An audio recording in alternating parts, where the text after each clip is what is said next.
Mana bu ayol bedarak yo'qolgan o'z qizini topish uchun hatto fohishaxonalargacha kirib boradi. Obuna bo'ling, hozir batafsil aytib beraman. 2002-yil Argentina. 23 yoshli Marita Veron shifokor qabuliga borish uchun uydan chiqib, qaytib kelmadi. Onasi Suzanna Trimarko qizining odam savdosi qurboni bo'lganini gumon qildi. Politsiyadan yetarli yordam ola olmagach, Suzanna qizini o'zi izlay boshladi. U hatto qiz sotib olmoqchi bo'lgan mijoz qiyofasida fohishaxonalarga kirib, odam savdogarlari haqida ma'lumot to'pladi.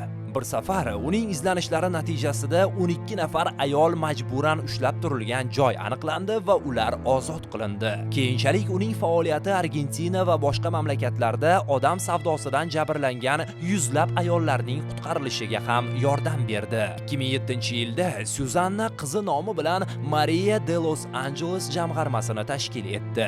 Tashkilot jabrlangan ayollarga boshpana va yordam ko'rsatib, ularni oilalariga qaytarishga ko'maklashdi. Suzanna xalqaro miqyosda ham e'tirof etildi va 2013-yilda Nobel tinchlik mukofotiga ham nomzod bo'ldi.